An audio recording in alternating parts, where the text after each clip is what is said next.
they are going to showcase Jammu's culture, Jammu's heritage.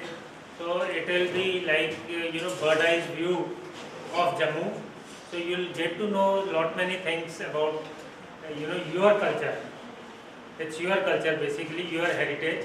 So you must watch it, because जैसे chairman sir हमेशा कहते हैं कि tree without roots is useless. So if you are not well aware of your roots, कि हम लोग सारे आप स्कूल में पढ़ रहे हैं, स्कूल का नाम है डोगरा हायर सेकेंडरी, तो ये किसी के शायद सरनेम के ऊपर रखा होगा, तो मेरा सरनेम तो डोगरा नहीं है, चेयरमैन सर का भी सरनेम डोगरा नहीं है. तो Dogra is a creed basically, it is a race, right. हम सब डोगरे हैं, जो भी जम्मू में रहने वाले हैं वो सारे डोगरे. अब जम्मू में रहने वाले डोगरे क्यों हैं, हिमाचल में भी रहने वाले डोगरे हैं. तो ये शिवालिक रेंज जो कि अब चंबा से स्टार्ट होती है हिमाचल में, और वो जाती है पीर पंजाल तक, ठीक है. ये जितना भी रजौरी, पुंछ, ये वाला सारा एरिया, और ये डोडा, भद्रवाह, किश्तवाड़ जो उधर जाके हिमाचल से मिलता है, इस एरिया के अंदर अंदर जितने लोग रहते हैं, पठानकोट वो भी डोगरा बेल्ट है, गुरदासपुर डिस्ट्रिक्ट गुरदासपुर जिसको हम कहते हैं, तो ये पूरी की पूरी डोगरा बेल्ट है. और इसमें जितने भी रहने वाले लोग, चाहे वो सिख हैं, चाहे वो हिंदू हैं, चाहे वो मुस्लिम हैं, चाहे वो क्रिश्चियंस हैं, जितने भी इस एरिया में रहने वाले लोग हैं वो सारे डोगरास. और डोगरा हीरोज हमारे, जिनका सबसे ज़्यादा नाम है, आपने शायद देखा होगा इधर जब आप जाते हो बाहू प्लाजा एक वो राउंड अबाउट बना हुआ है, उधर एक मूर्ति है, घोड़े के ऊपर एक घुड़सवार बैठे हुए हाथ में तलवार लेकर, वो है जनरल जोरावर सिंह जी की मूर्ति. तो जनरल जोरावर सिंह को कहा जाता है he was even better than Napoleon. History में नेपोलियन का नाम है सबसे ज़्यादा, लेकिन नेपोलियन से भी बेटर वॉरियर उनको माना जाता है. क्यों? क्योंकि अगर आप लद्दाख के ऊपर की, जिधर सियाचिन वगैरह, उधर बगैर ऑक्सीजन मास्क के जाना मुश्किल है, लेकिन जनरल जोरावर सिंह अपनी फौज के साथ, इन्होंने इंडिया की बाउंड्रीज जो हैं वो चाइना का काफ़ी हिस्सा हमारे अंदर, तिब्बत वगैरह सारा फतेह करके इंडिया के साथ मिला दिया था. उधर अफगानिस्तान वगैरह ये सारा इंडिया के साथ मिला दिया था. इन्होंने हमारी बाउंड्रीज जो हैं उधर तक एक्सटेंड कर दी थी इंडिया की. वो बात अलग है कि हम लोग उसको संभाल नहीं पाए. तो ये लोग ऐसे लोग थे जिन्होंने बगैर ऑक्सीजन मास्क के, जिधर लोग वो आजकल जैकेट्स बनी हुई है कि जी इतने -40 डिग्री टेम्परेचर में ये वाली जैकेट पहननी है, -80 डिग्री टेम्परेचर में ये वाली जैकेट पहननी है, सर्बिया जैसे एरिया में कौन सी जैकेट पहननी है. उधर तो -80 डिग्री टेम्परेचर चलता था, उधर भी वो लोग गए और उन्होंने पूरा विदाउट, उस टाइम पर कोई जैकेट्स वगैरह नहीं होती थी, ऐसे एक्सट्रीम क्लाइमेटिक कंडीशंस में जाकर उन्होंने हमारी बाउंड्रीज एक्सटेंड की बाहर के मुल्कों तक, बिल्कुल किधर एंड तक हमारी बाउंड्रीज लेकर गए. अब कहा जाता है इंडिया को कि इंडिया अपने आप में एक कॉन्टिनेंट था.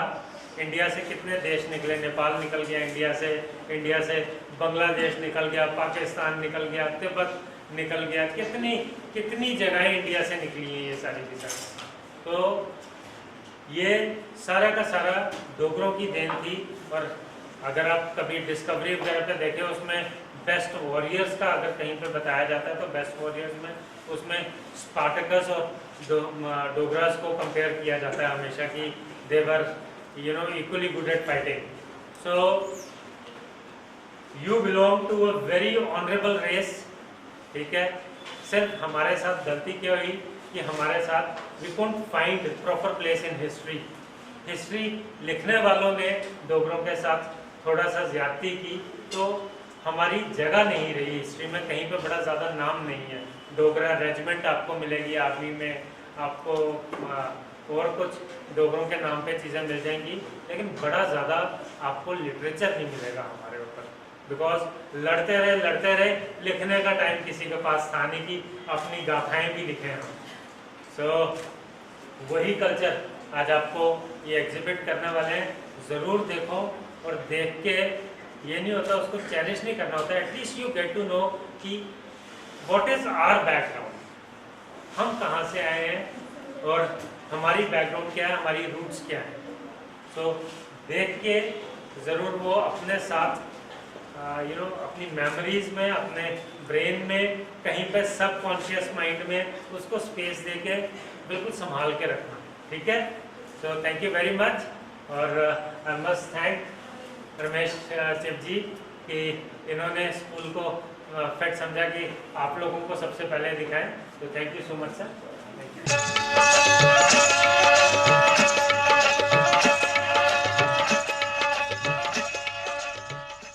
भारतीय उपमहाद्वीप के धुर उत्तर में जम्मू कश्मीर राज्य एक सुंदर मुकुट की हैसियत रखता है। ये भारत के अति सुंदर राज्यों में से एक है और स्वतंत्रता के बाद भारत गणराज्य में विलय तक इसे सामरिक महत्व की विशाल पहाड़ी रियासत का दर्जा प्राप्त था। राज्य की शीतकालीन राजधानी जम्मू हमेशा सत्ता का केंद्र रही है। दरिया चिनाब के किनारे जिया पोता अखनूर में महाराजा रणजीत सिंह द्वारा राजा गुलाब सिंह के प्रथम डोगरा शासक के रूप में राज्याभिषेक के बाद से ही जम्मू भूतपूर्व डोगरा शासकों की राजधानी रहा है। सन 1846 की अमृतसर संधि के अंतर्गत कश्मीर घाटी गुलाब सिंह के अधिकार क्षेत्र में आ गई, जिसके परिणाम स्वरूप डोगरा साम्राज्य पीर पंचाल के पार तक फैल गया। इससे पहले लद्दाख और गिलगित के क्षेत्र महान डोगरा योद्धा जनरल जोरावर सिंह जीतकर जम्मू रियासत में शामिल कर चुका था। भारत में विलय के समय जम्मू कश्मीर की सीमाएं तिब्बत, मध्य एशिया और रूस को छूती थीं। जम्मू प्रांत रियासत के 3 खित्तों में से एक है और वीर डोगरों की भूमि कहलाता है। डोगरे शताब्दियों से इस क्षेत्र में पहाड़ी, गुज्जर तथा कश्मीरी आदि समुदायों के साथ मिलजुल कर रहते आ रहे हैं। डोगरी इस क्षेत्र की मुख्य भाषा है। हालांकि अन्य बोलियां और भाषाएं उपभाषाएं भी बोली जाती हैं। इस क्षेत्र के स्थानों, नदियों, पर्वतों और निवासियों का वर्णन प्राचीन ग्रंथों में भी मिलता है। इससे आज के डोगरों और उनकी संस्कृति का पुरातन काल से नजदीकी रिश्ता भी प्रमाणित होता है। कल्हान की राज तरंगिणी में बब्बापुर का जिक्र मिलता है, जिसे आज बबौर नाम से जानते हैं। बब्बापुर किसी जमाने में डुग्गर की राजधानी था। वहां की गई खुदाई से प्राप्त अवशेषों और अन्य खंडहरों से यह सत्य उजागर होता है कि आर्यकाल से ही डोगरे इस क्षेत्र में एक विशिष्ट समुदाय के रूप में मौजूद रहे हैं। डोगरों की मातृभाषा डोगरी विद्वानों के अनुसार एक समृद्ध भाषा है और लोक साहित्य में इसका योगदान विशेष महत्व रखता है। एक स्वतंत्र पहाड़ी भाषा के रूप में अपनी पहचान स्थापित कर चुकी डोगरी भाषा की मूल लिपि टाकरी है, जो लगभग 800 वर्ष प्रचलित रही। इसे ब्राह्मी लिपि की एक अप्रत्यक्ष शाख माना जाता है।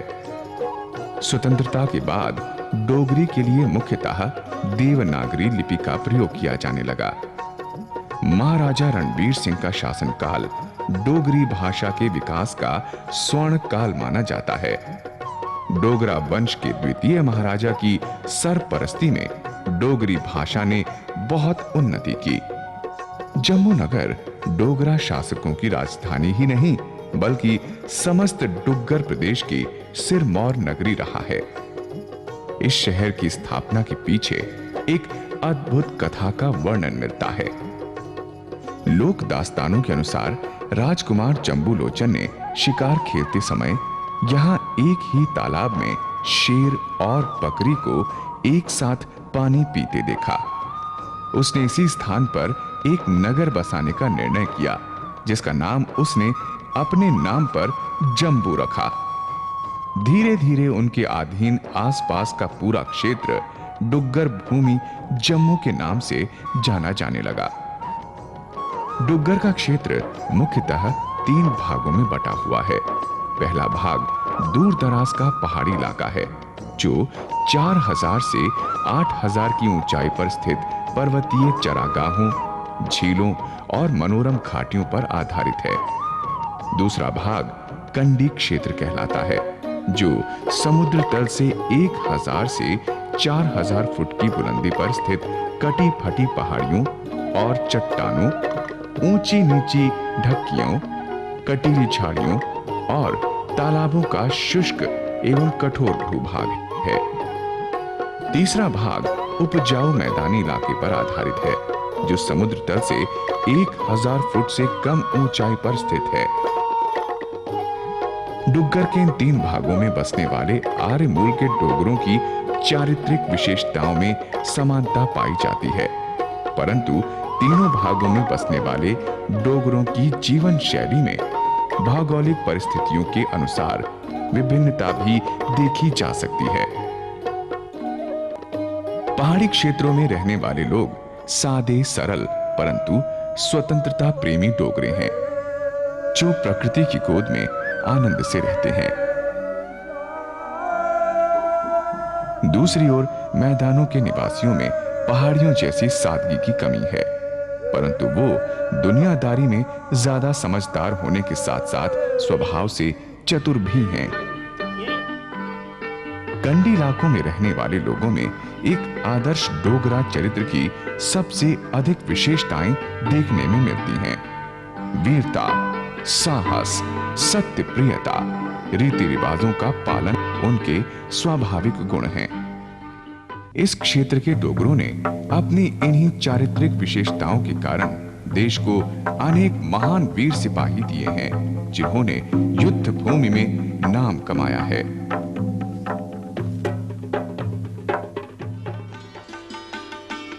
डोगरों की मिलीजुली सांस्कृतिक एवं धार्मिक परंपराएं रही हैं, जिनमें कई ऐतिहासिक घटनाओं एवं बाहरी तत्वों का असर झलकता है।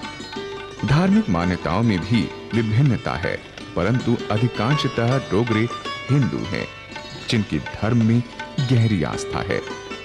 परिश्रम भरा जीवन होने के बावजूद डोगरों को अपनी संस्कृति और उसकी सुंदरता पर गौरव है। यह गौरव उनके जीवन को उल्लासमय तथा अर्थपूर्ण बनाता है।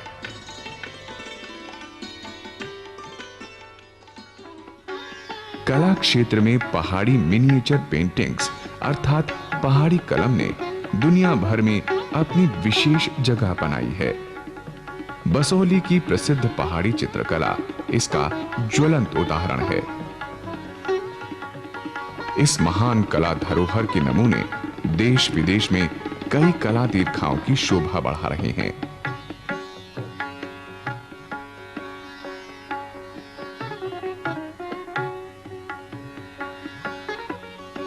डुग्गर प्रदेश की हवेलियों, मंदिरों, पुराने महलों तथा घरों की दीवारों और दरवाजों पर आज भी पुरातन काल के रीति रिवाजों को दर्शाती पहाड़ी चित्रकला के अनूठे नमूने देखने को मिलते हैं। ग्रामीण इलाकों में घरों को साफ सुथरा रखा जाता है। उन्हें गोबर तथा चूने के लेप से पोता जाता है। दीवारों पर फूल, पत्तियों और ज्यामिति के आकारों से सुंदर सजावट की जाती है। शादी, ब्याह इत्यादि समारोहों तथा दूसरे सामाजिक अवसरों पर यह सजावट एक खूबसूरत कला में बदल जाती है। इस विषय में रुट राड़े की प्रथा का विशेष महत्व है। राड़ों में जमीन दबाए गए खड़ों की गर्दनों के इर्द गिर्द प्राकृतिक रंगों से मनोहारी चित्रकारी की जाती है। लड़कियों और महिलाओं द्वारा मनाया जाने वाला यह पर्व मुख्यतः एक कृषि उत्सव है। ये बरसात में मनाया जाता है। इंद्रधनुषी राड़ों के अवसर पर लोक गीतों की धूम मची रहती है।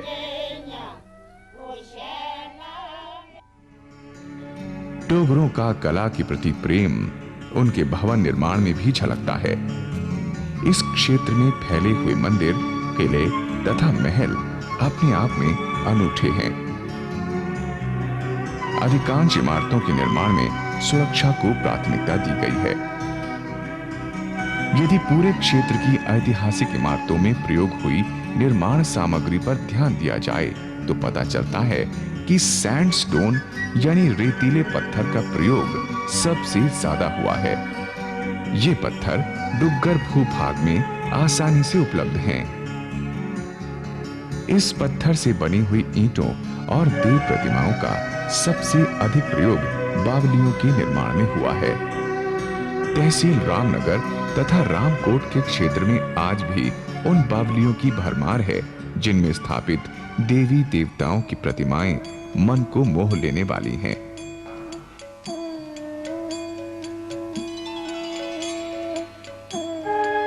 इन बावलियों के साथ एक एक चटकुंडी भी देखने को मिलती है। सैंडस्टोन पर खूबसूरत नक्काशी से बनी हुई 4 शिल्प स्तंभों पर आधारित ये छतरियां, जिन्हें डोगरी में चटकुंडी कहा जाता है, बावलियों की खूबसूरती को 4 चांद लगाती हैं। डोगरों की मूर्ति कला में मुख्यतः विभिन्न देवी देवताओं की प्रतिमाएं आती हैं। नागों की भिन्न भिन्न मुद्राओं में बनी हुई आकृतियां दर्शाती हैं कि नाग पूजा डोगरों में बहुत प्रचलित है।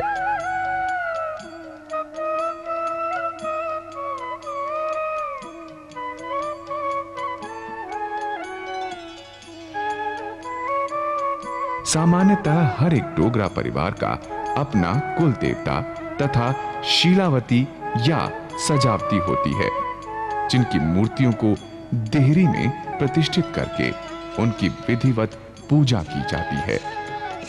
पैतृक मान्यताओं पर आधारित इन कुल देवताओं में राजा मंडलीक, कालीवीर, बावा चित्तो, दाता रणपत इत्यादि वो महापुरुष हैं जिनकी मान्यता सभी परिवारों में है। इसके अतिरिक्त ऐसे बीसियों पर्व तथा रीति रिवाज डोगरों के सामाजिक, धार्मिक तथा सांस्कृतिक जीवन का अभिन्न अंग हैं, जिनसे उनकी सांस्कृतिक समृद्धि की झलक मिलती है। चंचलो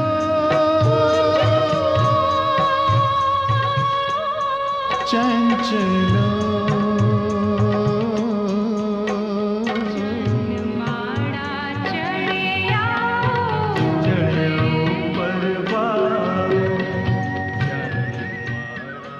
गीत, संगीत और नृत्य में डोगरों की गहरी रुचि रही है। लोकगीतों में प्रेमियों के मिलन और विरह का हृदय विदारक वर्णन करने वाले गीतों की भरमार है। डोगरा समाज में अलग अलग अवसरों पर गाए जाने वाले गीतों की एक समृद्ध विरासत मौजूद है।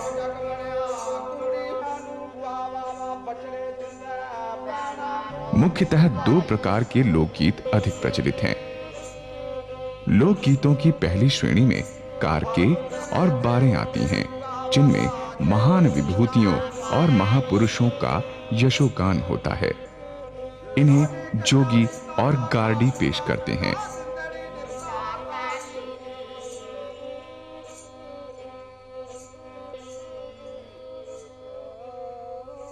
डोगरी लोकगीतों की दूसरी सर्वाधिक प्रचलित श्रेणी में भाक आती है। इसे समूहों में गाया जाता है।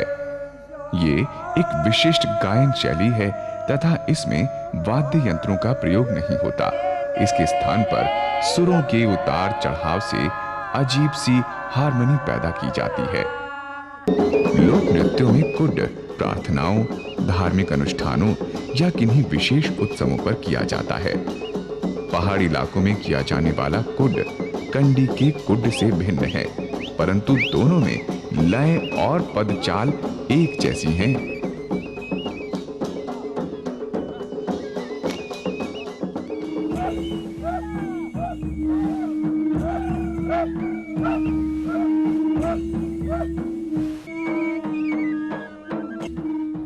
गीतड़ू पहाड़ी इलाकों का सबसे अधिक लोकप्रिय लोक नृत्य है। समूह में प्रस्तुत किए जाने वाले इस नृत्य का एकमात्र उद्देश्य मनोरंजन होता है।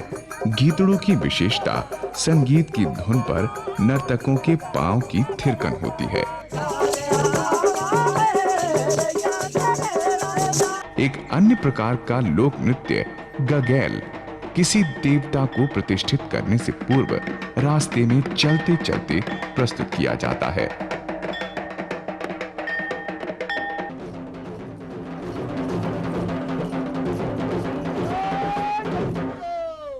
ओ आई बाबा साड़ा बड़ा खुश है। वो आदा थान में हुन एक पासे जगह या तू कने ले जगह। थुमनिया कंडी के इलाकों का एक प्रसिद्ध नाच है। इसकी गति तेज होती है तथा इसकी समस्त मुद्राएं हृदय की खुशी की पराकाष्ठा को प्रकट करती हैं।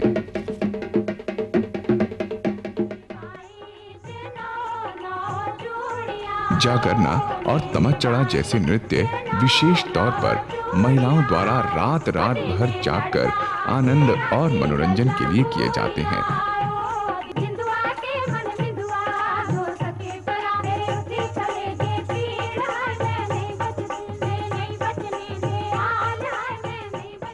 कला और गीतों को अनुभव करने का सबसे अच्छा मौका मेले या त्योहार होते हैं, जिनमें इनकी विविधता को देखा सुना जा सकता है।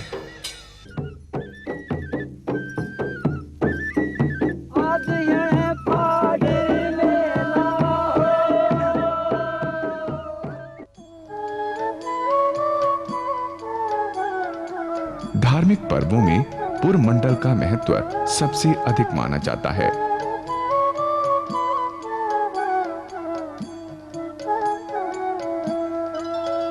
शुद्ध महादेव का 3 रोजा मेला श्रद्धा और संस्कृति का उत्सव होता है। झिड़ी में जहां लाखों किसान डुग्गर के महानतम सपूत बाबा चित्तों को श्रद्धांजलि अर्पित करते हैं, तो वहीं अन्य धार्मिक स्थलों पर माथा टेक कर आशीर्वाद लेते हैं। इसी प्रकार पीरों फकीरों की दरगाहों पर लगने वाले उर्स मुबारक हजारों डोगरों को अपनी ओर आकर्षित करते हैं और उनके दिलों में धर्मनिरपेक्षता का चिराग रोशन करते हैं।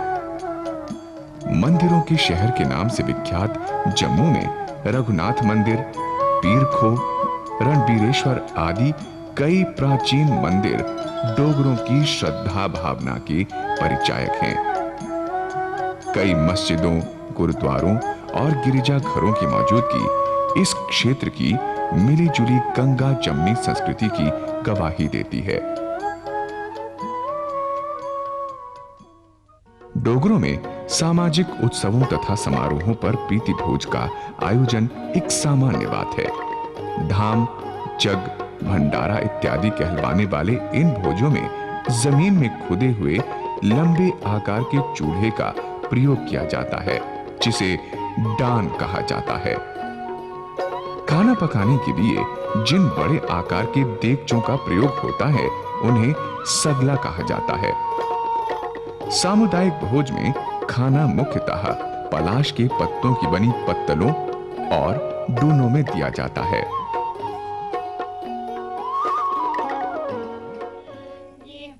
डोगरों में खान पान की एक विशिष्ट परंपरा रही है। विशेष अवसरों पर खास पकवान बनाए जाते हैं। इन खाद्य पदार्थों में कुछ तो अन्य कहीं देखने को ही नहीं मिलते।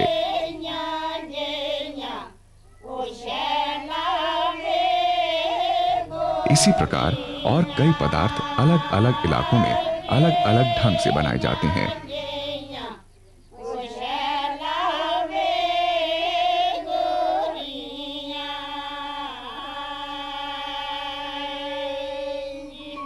डोगरा समाज शताब्दियों से वसुधैव कुटुंबकम के सिद्धांत पर आधारित रहा है। लोग जाति या नस्ल के भेदभाव से ऊपर उठकर शांतिपूर्वक मिलजुल कर रहते हैं। पहाड़ी, गुज्जर, भद्रवाही आदि विभिन्न समुदायों के लोगों के साथ डोगरों का मेल मिलाप हमेशा से एक उदाहरण रहा है।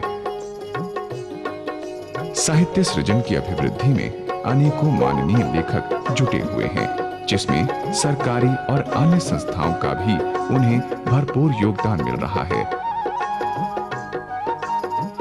डोगरी को संविधान की 8वीं अनुसूची में शामिल किए जाने के बाद डोगरों में अपनी संस्कृति, भाषा तथा विशिष्ट पहचान के प्रति नई जागृति पैदा हुई है। सदियों से डोगरों ने अपनी संस्कृति की अमूल्य धरोहर को अपने सीने से लगाया हुआ है।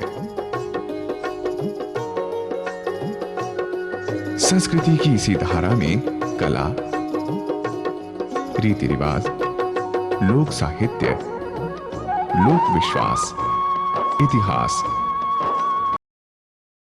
तथा वीर डोगरों की शूरवीरता की धाराएं पाकर मिलती हैं, जिन्होंने डुग्गर को विशिष्ट पहचान।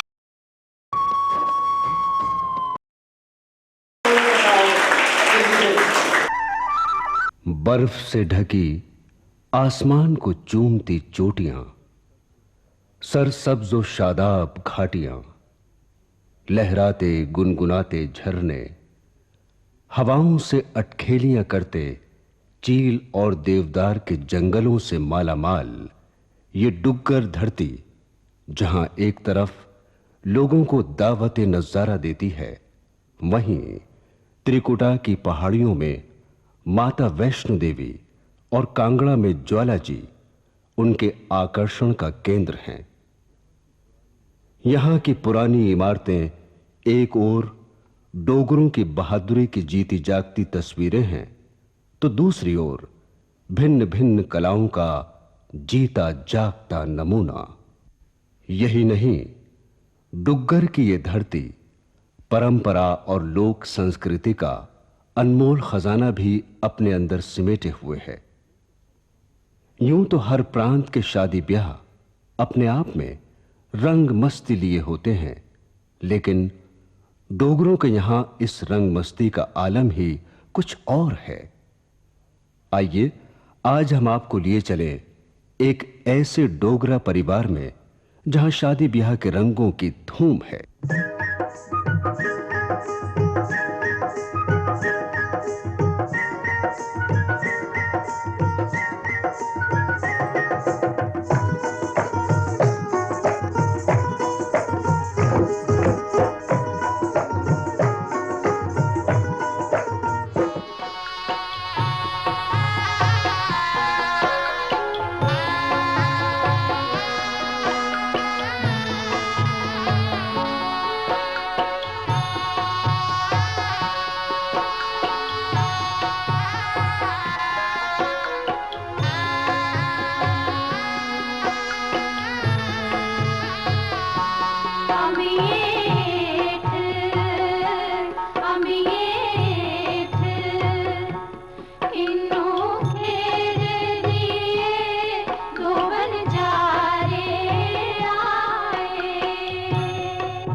जे तू चढ़े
बारात दुल्हन के घर पहुंच गई।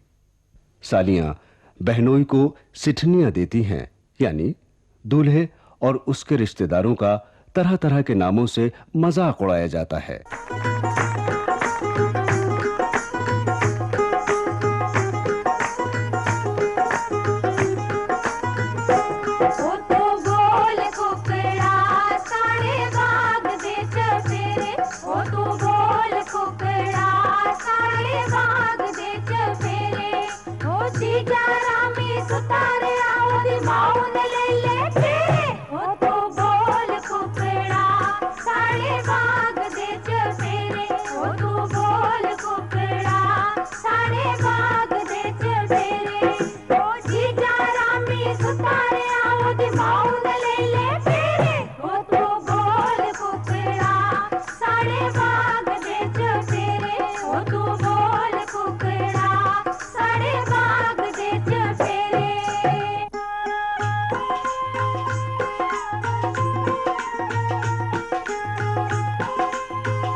बाज करेले, हंसे नहीं ले रे, पतरे बाज करे।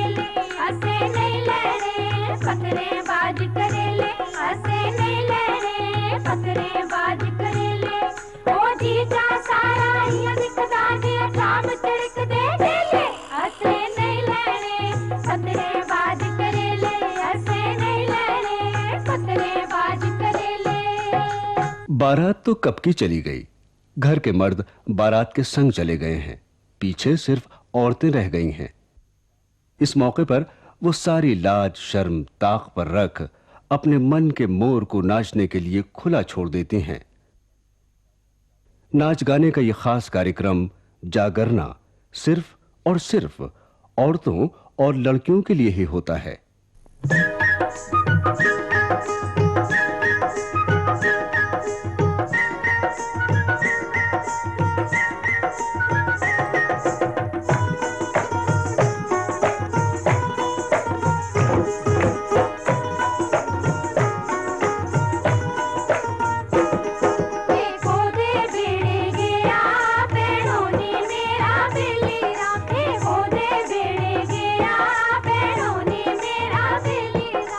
बोले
डोगरों की शादी ब्याह में गाए जाने वाले सुहाग गीतों का बेहद जज्बाती स्थान है। पवित्र अग्नि के गिर्द फेरों के समय कौन ऐसी आंख होगी जो भर ना आती हो? कौन ऐसा दिल होगा जो ये महसूस न करता होगा कि उसका एक हिस्सा कटकर जुदा हो रहा है?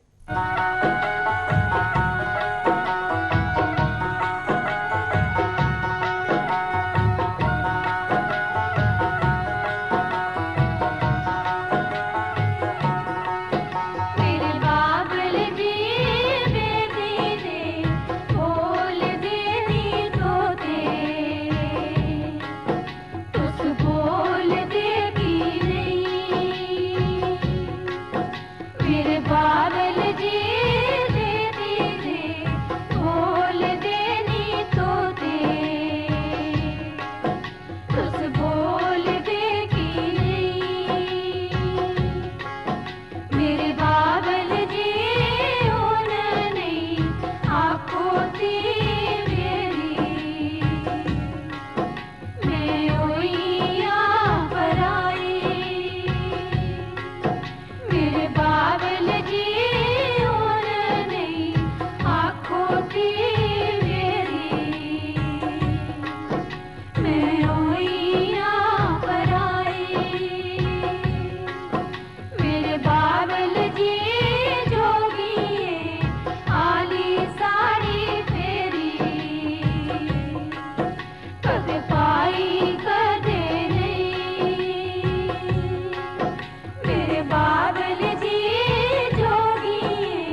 हमने ये सीखा कि जो हमारा डोगरा कल्चर है वो कैसे आज ख़त्म होता जा रहा है, तो हमने ये सीखा है कि हम उसको कैसे अपने साथ रख सकते हैं। हमने यही सीखा कि हम लोग अपना कल्चर प्रिजर्व कैसे कर सकते हैं जो धीरे धीरे ख़त्म होता जा रहा है। हम लोग ब्रिटिश जो वेस्टर्न कल्चर है उसकी तरफ ज़्यादा अट्रैक्ट हो रहे हैं और हमें अपना कल्चर प्रिजर्व करना चाहिए। आपने आज हमारे बच्चों को अपॉर्चुनिटी दी कि वो अपने डोगरा कल्चर को जान सकें, उसको देख सकें। बहुत अच्छा लगा अपने पुराने रीति रिवाज देखकर। सब कुछ आज भी वो सब होता है, लेकिन वैसे तरीके से नहीं होता जैसे पहले हुआ करता था। डोगरी हमारे बच्चे सीख ही नहीं पा रहे क्योंकि घर में उनको हिंदी सिखाई जाती है। मैं चाहती हूँ कि बच्चे खुद अपने बड़ों को बोले, हम भी डोगरी में बोलेंगे और डोगरी को आगे बढ़ाएं। Thank you so much.